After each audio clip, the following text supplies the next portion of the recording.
What if I told you that the secret to achieving anything big in your life, losing weight, building wealth, advancing your career, strengthening relationships, isn't found in dramatic transformations, or overnight success stories? What if the real key was hidden in the tiniest, most seemingly insignificant actions you take every single day?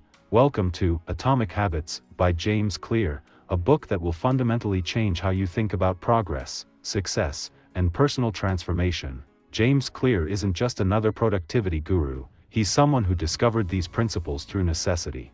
In high school, Clear was a promising baseball player until a freak accident during practice left him with a broken nose, multiple facial fractures, and a severe brain injury. Doctors weren't sure if he'd ever play baseball again, or even if he would be the same person, but Clear didn't just recover. He went on to become an All-American athlete in college. How? Not through one massive comeback, but through tiny, consistent improvements, what he calls atomic habits. These micro-changes seemed insignificant day by day, but over months and years, they compounded into extraordinary results. That's the central promise of this book. You do not rise to the level of your goals. You fall to the level of your systems. Clear shows us that we have been thinking about habits all wrong. We focus on what we want to achieve instead of who we want to become. We chase dramatic change instead of embracing the power of tiny, consistent improvements. But here's the truth: habits are the compound interest of self-improvement. Just like money multiplies through compound interest, the effects of your habits multiply as you repeat them. Getting 1% better every day might not feel like much, but over a year, you will be 37 times better. That's the math of atomic habits. Over the next half hour, you will discover the science-backed system that makes this possible, and more importantly, how to implement it in your own life, whether you want to improve your health, focus, finances, or overall discipline. Part 1: The Fundamentals of Atomic Habits. Let's start with a fundamental shift in thinking. Most people approach change backwards. They set a goal, lose 30 pounds, save $10,000, get promoted, and then try to force themselves to achieve it through willpower and motivation. But Clear reveals why this approach fails. Habits are the compound interest of self-improvement. Just like a penny doubled every day becomes $10 million in a month, tiny habit changes compound into remarkable results. The problem is that just like compound interest, the effects are nearly invisible at first. You go to the gym today, you don't look different. You eat one salad, you don't feel transformed. You save $50 this week, you're not wealthy yet. It's easy to dismiss these small changes as insignificant. But this is precisely where most people go wrong. Think of it like an ice cube in a room. If the room is 25 degrees, nothing happens. 26 degrees, still nothing. 27, 28, 29, 30, 31 degrees, still a solid block of ice. But at 32 degrees, the ice begins to melt. From the outside, it looks like 32 degrees caused the change, but it was actually the cumulative effect of all the previous temperature increases. Your habits work the same way. You can struggle for months with what Clear calls the plateau of latent potential, working hard but seeing little progress. Then suddenly, you hit a breakthrough. People call it an overnight success, but you know the truth: it was the compound effect of atomic habits. The real transformation happens when habits become identity-based.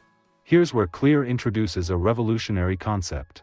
There are 3 layers of change. 1. Outcome-based change, what you want to achieve. 2. Process-based change, what you want to do. 3. Identity-based change, what you want to believe about yourself. Most people start with outcomes. I want to lose weight. I want to write a book. I want to be financially free. But Clear argues that true change starts with identity. Instead of saying, I want to run a marathon, an identity-based approach says, I am a runner.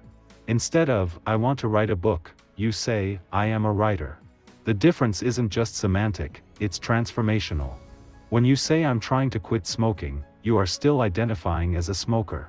But when someone offers you a cigarette and you respond, no thanks, I'm not a smoker, you have changed your identity. The behavior naturally follows. Here's the beautiful part: every action is a vote for the type of person you're becoming. Write 1 page, and you are voting for writer. Go to the gym, and you are voting for athlete. Save $20, and you're voting for financially responsible person. You don't need a unanimous vote to win the election, you just need a majority. This is why systems trump goals every time. Goals are about the results you want to achieve. Systems are about the processes that lead to those results. You don't rise to the level of your goals, you fall to the level of your systems. If you completely ignored your goals and focused only on your system, would you still succeed? That's the test. A good system will deliver results even when motivation fades, and motivation always fades. Part 2, the habit loop, cue, craving, response, reward. Now let's dive into the science of how habits actually work. Clear breaks down what he calls the habit loop, a neurological pattern that governs every habit, good or bad. Every habit follows the same 4-step pattern. 1. Cue. This is the trigger that initiates the behavior. It's a bit of information that predicts a reward. Your phone buzzes. Your stomach growls, you walk into a dark room. Cues can be times of day, emotional states, locations, people, or preceding events. 2. Craving. This is the motivational force behind every habit. You don't crave the habit itself, you crave the change in state it delivers. You don't want to smoke a cigarette, you want to feel relieved. You don't want to turn on the TV, you want to be entertained. Cravings are unique to each person based on their thoughts, feelings, and emotions. 3. Response. This is the actual habit you perform. It can be a thought or an action. Whether a response occurs depends on your ability and motivation. If a particular action requires more effort than you are willing to expend, you won't do it. 4. Reward. This is the end goal of every habit. Rewards satisfy your craving and teach you which actions are worth remembering. They close the habit loop and complete the cycle. Here's a real-world example. You wake up cue, you want to feel alert craving, you drink coffee response, you satisfy your craving to feel alert reward. Or, you get stressed at work cue, you want to feel relief craving, you check your phone response, you satisfy your craving to feel entertained, and escape stress reward. The brilliant insight is this: to change your habits, you need to change the elements of this loop. Want to build good habits? Optimize each step of the loop in your favor. Want to break bad habits? Disrupt the loop by removing cues, reducing cravings, increasing friction, or making the reward unsatisfying. This understanding leads us to Clear's 4 laws of behavior change, a simple set of rules you can use to build better habits and break bad ones. Each law corresponds to one step of the habit loop, and each law works in both directions. For building good habits, Law 1, make it obvious, cue. Law 2, make it attractive, craving. Law 3, make it easy, response. Law 4, make it satisfying, reward. For breaking bad habits, you simply invert these laws. Law 1, make it invisible. Law 2, make it unattractive. Law 3, make it difficult. Law 4, make it unsatisfying. Think of these laws as a toolkit. You don't need to use all 4 for every habit, but the more you apply, the more likely you are to succeed. Let's explore each law in detail, starting with making habits obvious. Part 3, Law 1, make it obvious, cue. The first law of behavior change is make it obvious. If you want to build a new habit, you need to make the cue as clear and visible as possible. Environment design is more powerful than willpower. Your willpower is limited and unreliable. Your environment is consistent and shapes your behavior unconsciously every day. Clear calls this choice architecture, designing your environment to make good choices easier and bad choices harder. Want to eat healthier? Place fruits and vegetables at eye level in your fridge, and hide junk food in hard-to-reach places. Want to exercise more? Lay out your workout clothes the night before. Want to read more? Place a book on your pillow so you see it when you go to bed. And Thorndike, a physician at Massachusetts General Hospital, discovered this power when she redesigned the hospital cafeteria. She made 3 simple changes: moved water to eye level, put healthier foods in more prominent locations, and made less healthy options harder to reach. Over 3 months, water sales increased by 25% and soda sales dropped by 11%. No willpower required, just better environmental design. Habit stacking is your secret weapon for building new habits. This strategy involves pairing a new habit with a current habit. The formula is simple: after current habit, I will, new habit. Examples: After I pour my morning coffee, I will write in my gratitude journal for 1 minute. After I put on my shoes to leave for work, I will grab my water bottle. After I sit down for dinner, I will say one thing I'm grateful for. After I close my laptop at the end of the workday, I will clean my desk. The key is to choose an existing habit. That happens at roughly the same time you want to perform your new habit. Your current habits are already built into your brain, so you can use them as cues for new behaviors. Implementation intentions supercharge your success. Research by psychologist Peter Gollwitzer shows that people who create specific plans for when and where they will perform a new habit are significantly more likely to follow through. The formula is, I will, behavior at time and location.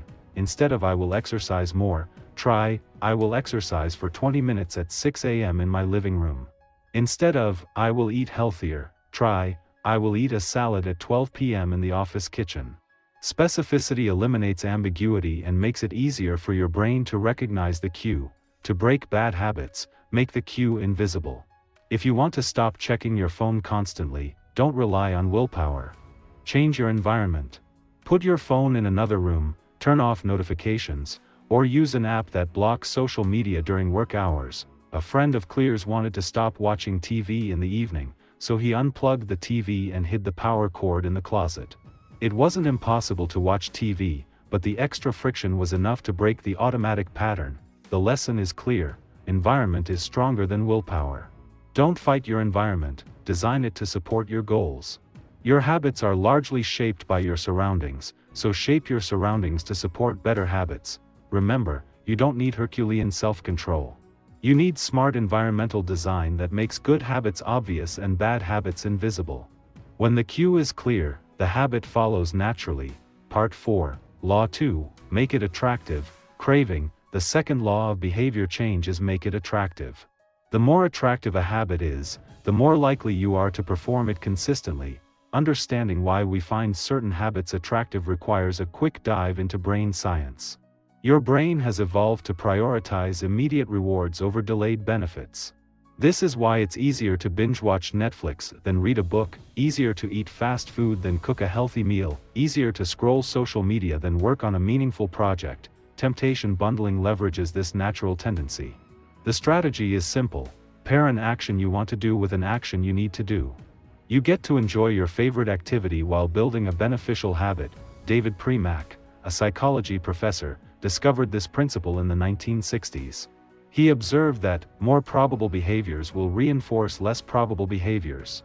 In other words, you can use a habit you enjoy to reinforce a habit you're trying to build. Here are practical examples: only listen to your favorite podcast while exercising, only watch your favorite show while doing cardio at the gym, only go to your favorite restaurant when conducting monthly financial reviews, only browse social media after completing your most important work task. The formula is, after I, habit I need, I will, habit I want. This creates a positive feedback loop where you actually look forward to the habit you're trying to build. Social motivation is incredibly powerful. We are social creatures, and we constantly imitate the behaviors of those around us. Clear identifies 3 groups that have the strongest influence on our habits. 1. The close, family and friends. 2. The many, the larger community. 3. The powerful, those with status and prestige. If you want to build better habits, join a culture where your desired behavior is the normal behavior. Want to get in shape? Join a gym where fitness is the norm. Want to read more? Join a book club where reading is expected. Want to build a business? Spend time with entrepreneurs who see risk-taking and hard work as natural. Surround yourself with people who have the habits you want to adopt. You will rise to the level of your peer group, so choose your peers carefully. Reframe your mindset to make habits more attractive. Often, the difference between a good habit and a bad habit is the story you tell yourself about it. Instead of, I have to wake up early for work, try I get to start my day with intention and purpose. Instead of, I have to exercise, try, I get to build a stronger, healthier body. Instead of, I have to save money, try, I get to build financial freedom and security. This isn't just positive thinking, it's strategic reframing. When you highlight the benefits of good habits rather than the drawbacks, they become more attractive. To break bad habits, make them unattractive. Point out the negative consequences. If you want to quit smoking, don't just think about saving money, vividly imagine the long-term health consequences. If you want to stop mindlessly scrolling social media, calculate how many hours per year you are spending and what else you could accomplish with that time. Create a motivation ritual by doing something you enjoy immediately before a difficult habit. Clear shares the story of a finance executive who would put on his favorite music and dance for a few minutes before making difficult phone calls. The ritual didn't directly improve his performance, but it shifted his mental state and made the challenging task more attractive. The lesson: we do what feels good, so make the right habits feel rewarding. Don't rely on long-term benefits to motivate short-term behavior. Find ways to make good habits immediately attractive and bad habits immediately unattractive. Your brain is wired to seek pleasure and avoid pain. Instead of fighting this tendency, use it to your advantage by making beneficial habits feel enjoyable and detrimental habits feel unappealing. Part 5, Law 3, Make It Easy. Response: the third law of behavior change is make it easy. This might be the most important law because it addresses the biggest obstacle to building habits: getting started. The most effective form of learning is practice, not planning. Too many people spend time planning the perfect workout routine, the ideal diet, or the optimal morning routine, but they never actually start. Motion feels like progress, but only action creates results. Motion is planning and strategizing. Action is behavior that leads to outcomes. Reading about meditation is motion. Meditating for 2 minutes is action. Researching the best diet plan is motion. Actually eating a healthy meal is action. Preparation becomes procrastination when you use it to delay action. You don't need more information, you need more implementation. The best way to start a new habit is to start with a version so easy you can't say no. Enter the 2-minute rule. When you start a new habit, it should take less than 2 minutes to do. This isn't about limiting yourself to 2 minutes forever, it's about making it incredibly easy to start. Examples of 2-minute habits: read before bed becomes read 1 page before bed, do 30 minutes of yoga becomes take out my yoga mat, study for class becomes open my notes, fold the laundry becomes fold 1 pair of socks, run 3 miles becomes tie my running shoes. The point is to master the habit of showing up. You can't improve a habit that doesn't exist. The 2-minute rule helps you establish the habit first, then you can improve and expand it. Stanford professor B.J. Fogg calls this starting ridiculous small. He wanted to build a habit of doing push-ups, so he started with just 2 push-ups after going to the bathroom. It sounds almost silly, but after several weeks, he naturally started doing more. Some days he'd do 10, 20, or even 50 push-ups. But it all started with making the habit so easy he couldn't fail. Reduce friction for good habits and increase friction for bad habits. Every habit is interrupted by friction, the amount of effort required to perform it. The more friction, the less likely the habit will occur. Japanese companies are masters at reducing friction. They call it lean manufacturing, eliminating every unnecessary step in the production process. You can apply the same principle to your habits. Want to exercise consistently?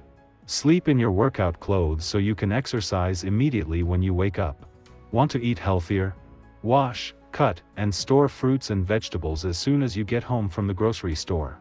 Want to be more productive? Turn off your phone and put it in another room while you work. Conversely, increase friction for bad habits. Want to watch less TV? Unplug it after each use, and only plug it back in if you can say out loud the name of the show you want to watch. Want to stop checking social media? Log out of all accounts and delete the apps from your phone. Want to eat less junk food? Don't keep it in your house. Use technology and automation to reduce friction. Set up your environment to make good choices automatic. Automate your savings so money moves to your savings account without thinking. Use website blockers to eliminate distracting websites during work hours. Set up automatic bill payments to avoid late fees and maintain good credit. Meal prep on Sundays to make healthy eating easier during the week. The lesson: success is about repetition, not intensity. A habit must be established before it can be improved. Focus on standardizing before optimizing. You can't improve a habit that doesn't exist. Don't worry about being perfect. Worry about being consistent. The goal is not to do one thing perfectly, it's to develop a system that you can stick to. Make it so easy you can't say no. and gradually build from there. Part 6. Law 4. Make it satisfying. Reward. The fourth and final law of behavior change is make it satisfying. This law is crucial because we are more likely to repeat behaviors that are immediately rewarding. What is immediately rewarded is repeated. What is immediately punished is avoided. This is a fundamental principle of human behavior, but it creates a problem for building good habits. Most good habits have delayed benefits: exercise, eating healthy, saving money, reading. The costs are immediate, but the benefits are delayed. Bad habits are the opposite. They provide immediate pleasure but delayed cost. Smoking feels good now but causes cancer later. Overspending feels good now but creates debt later. Watching TV feels good now but wastes time later. You need to make good habits immediately satisfying. Here are several strategies. Use visual progress tracking. Clear tells the story of Trent Dursmid, a stockbroker who wanted to make more sales calls. He put 2 jars on his desk, one filled with 120 paper clips, the other empty. Each time he made a sales call, he moved 1 paper clip from the full jar to the empty jar. This simple visual cue provided immediate satisfaction for each sales call. Within 18 months, he was making $5 million per year. Habit tracking is powerful because it provides immediate evidence that you are making progress. Whether you use a simple calendar to mark X's, a habit tracking app, or paper clips in a jar, the key is making your progress visible. Celebrate small wins immediately. When you complete a habit, take a moment to acknowledge it. Say nice out loud, do a small fist pump, or simply smile. This might sound silly, but celebration creates a positive emotion that your brain associates with the behavior. Clear shares that after he finishes writing each day, he immediately says, "It's been a good day." This simple ritual reinforces his identity as a writer and makes the habit more satisfying. Use accountability and social support. Make your habits public. Tell friends about your goals, join online communities, or find an accountability partner. When others are watching, you're more likely to follow through.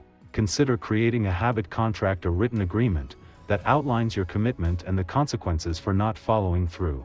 For example, I will exercise for 30 minutes every Monday, Wednesday, and Friday.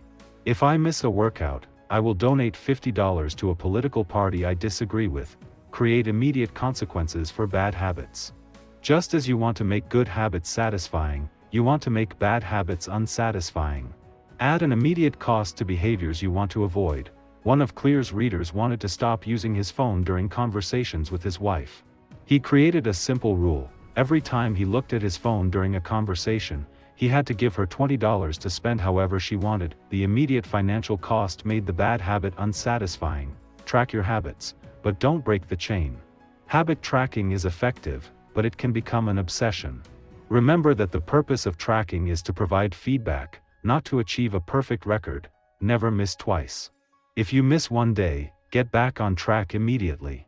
Missing once is an accident. Missing twice is the start of a new habit, a bad one. Life will inevitably interfere with your habits, but successful people get back on track quickly. Focus on process over outcome.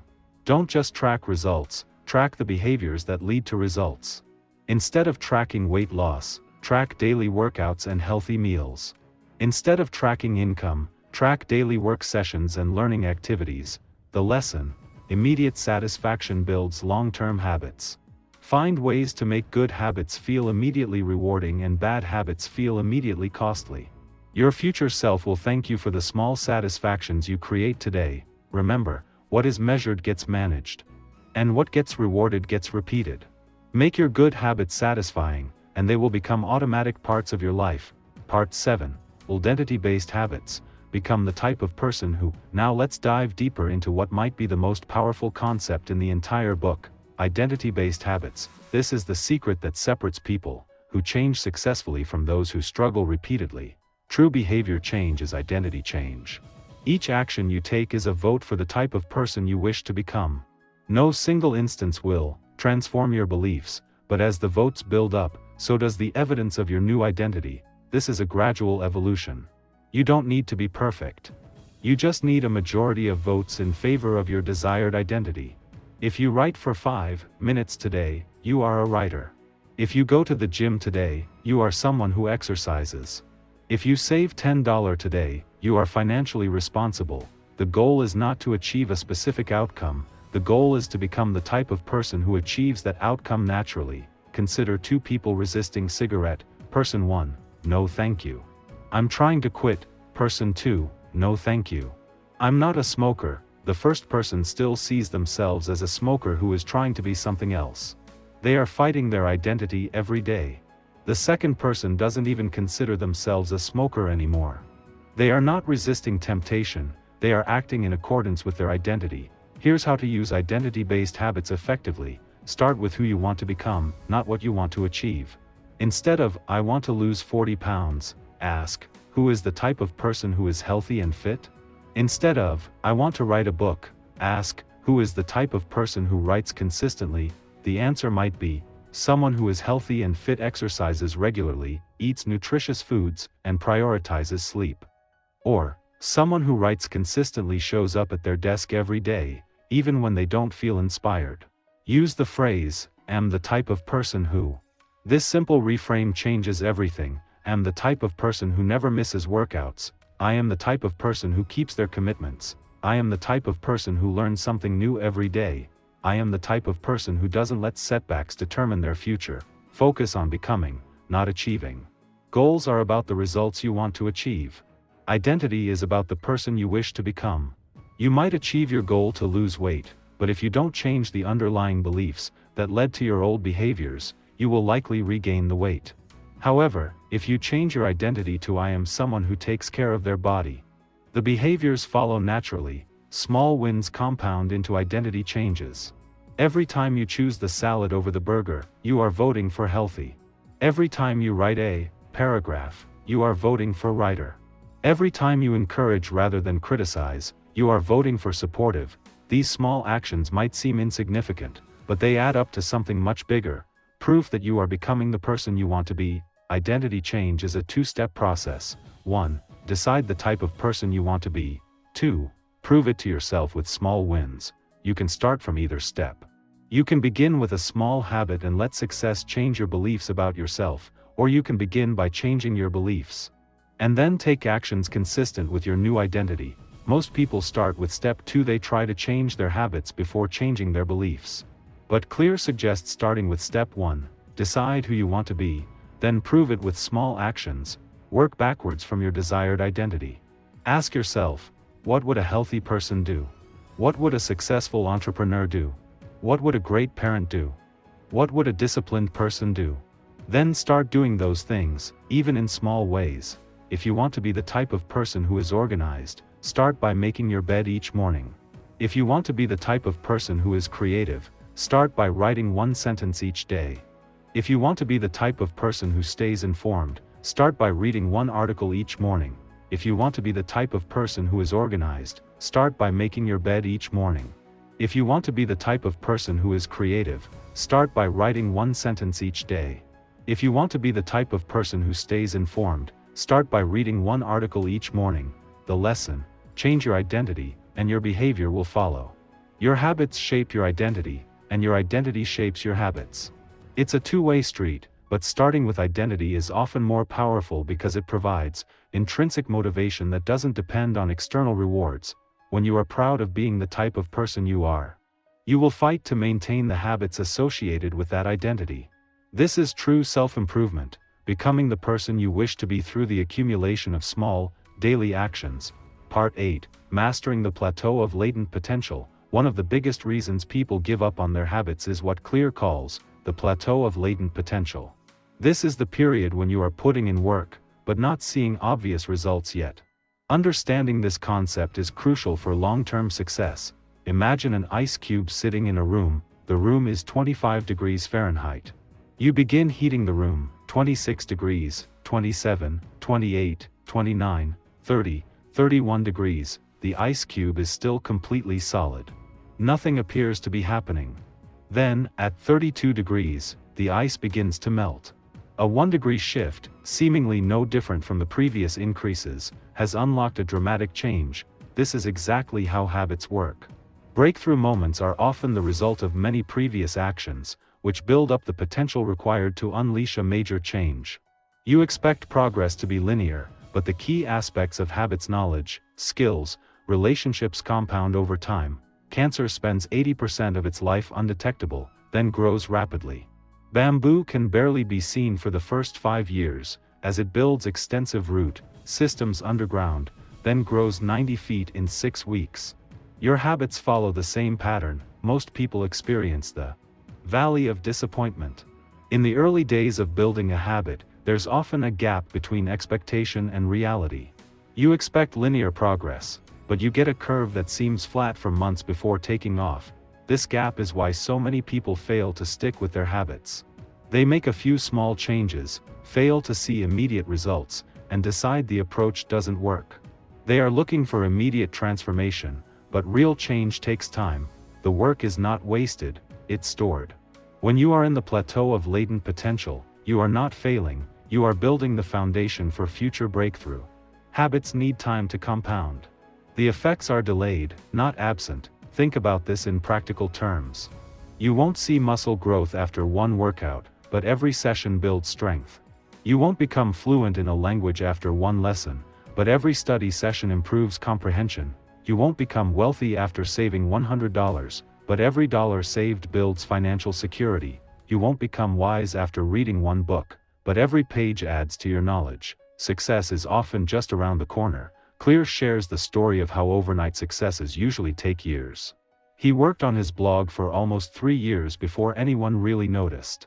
Elvis Presley didn't have his first hit until he was 19 and had been performing for years. The Beatles performed for years in small clubs before becoming famous worldwide. Patience is the bridge between habits and results. You need to fall in love with the process, not just the outcomes. When you enjoy the process, the plateau becomes bearable. When you focus only on outcomes, every day without obvious progress feels like failure. The lesson: patience and persistence unlock the power of compounding. Most people quit right before they would have succeeded. Don't be one of them. The plateau is not a sign that your habits aren't working, it's proof that they are building the foundation for future success. When you finally break through, everyone will call it an overnight success. But you will know the truth: it was the compound effect of atomic habits, accumulated over time, that created the breakthrough moment. Part 9. How to break bad habits. Now let's tackle the flip side: how to break bad habits. The good news is that the 4 laws of behavior change work in reverse. To break a bad habit, you invert each law. Law 1, make it invisible. Remove the cue from your environment. If you want to stop eating junk food, don't buy it and bring it into your house. If you want to stop watching too much TV, unplug it, and put the remote in another room. If you want to stop checking your phone compulsively, put it in a drawer or another room. One person Clear worked with wanted to stop playing video games. Instead of relying on self-control, he unplugged the console after each gaming session and put all the cables in a closet upstairs. It wasn't impossible to play, but it was enough friction to break the automatic habit. Law 2, make it unattractive. Highlight the negative consequences of the bad habit. Create a motivation ritual that puts you in the right mindset before you need to exercise self-control. Reframe your mindset. Instead of, "I can't have that cigarette," think, "I don't smoke." Instead of, "I can't eat that donut," think, "Don't eat sugar." You are not depriving yourself, you are simply acting in accordance with your identity. Law 3, make it difficult. Increase the friction for bad habits. If you want to stop mindlessly browsing social media, log out of all accounts and delete the apps from your phone. If you want to stop eating late-night snacks, don't keep snack foods readily available in your kitchen. Use commitment devices. Choices you make in the present that lock in better behavior in the future. Give your credit cards to your spouse if you want to stop overspending. Use website blockers during work hours if you want to stop getting distracted online. Law 4, make it unsatisfying. Add an immediate cost to bad habits. Find an accountability partner who will call you out. Create a habit contract with clear consequences for breaking your commitment. One effective strategy is to track your bad habits. Simply becoming aware of how often you engage in a negative behavior can be enough to start changing it. You can't improve what you don't measure. Be compassionate with yourself during the process. Breaking bad habits is challenging because they often serve an underlying need: stress relief, social connection, or entertainment. Don't just eliminate the bad habit. Replace it with a good one that serves the same need. Remember that slip-ups are part of the process. You will have setbacks, you will miss days. You will fall back into old patterns occasionally. This doesn't mean you have failed, it means you are human. The goal is not perfection, it's to get back on track quickly. Missing once is an accident. Missing twice is the start of a new pattern. Never miss twice. Conclusion: master the system, master the outcome. As we wrap up this journey through Atomic Habits, let's return to James Clear's fundamental insight. You do not rise to the level of your goals. You fall to the level of your systems. The real power isn't in any single habit, it's in the system of habits you build. Each habit is like a single ingredient in a recipe. Alone, it might not seem like much, but when combined with other habits, it creates something remarkable. Think about the most successful people you know. They don't just have one good habit, they have systems of habits that reinforce each other. They exercise regularly and eat well and get adequate sleep, and manage stress effectively. They don't just save money, they budget regularly and invest consistently, and avoid impulse purchases and continuously educate themselves about finances. Focus on being 1% better every day. This isn't just a nice motivational saying, it's a mathematical reality. If you can get 1% better each day for 1 year, you will end up 37 times better by the end. If you get 1% worse each day for 1 year, you will decline to nearly zero. Small improvements accumulate into remarkable results, and small declines accumulate into serious problems. This is the power of the compound effect applied to habits. Success is not about dramatic transformation, it's about consistency. The people who seem to have overnight success have usually been working consistently for years. They didn't get there through willpower or talent alone. They got there through systems that made good behaviors automatic and bad behaviors difficult. You don't need to be perfect, you need to be consistent. The goal is not to perform every habit perfectly every day. The goal is to never miss twice. Life will interrupt your habits, but successful people get back on track quickly. Remember the power of identity. Every action is a vote for the type of person you are becoming. You don't need unanimous votes, you just need a majority. Focus on small wins that reinforce your desired identity, and let your new identity drive your behaviors. Start small, but start today. Don't wait for the perfect moment or the perfect plan. Pick one habit, apply the 4 laws, and begin. Remember the 2-minute rule. Start with a version so easy you can't say no. Maybe it's drinking 1 glass of water when you wake up. Maybe it's writing 1 sentence in a journal. Maybe it's doing 5 push-ups after you brush your teeth. Maybe it's putting $1 in a savings jar each day. It doesn't matter how small you start. What matters is that you start. The habits you build today determine the person you become tomorrow. In 1 year, 2 years, 5 years, you will either thank yourself for starting today, or you will wish you had started today. The lesson: habits are the compound interest of self-improvement. The effects may be delayed, but they are never denied. Small changes might not seem to matter much on any given day, but the impact they deliver over months and years can be enormous. You have incredible power over your future, and it starts with the tiny choices you make today. Master your habits, and you master your life.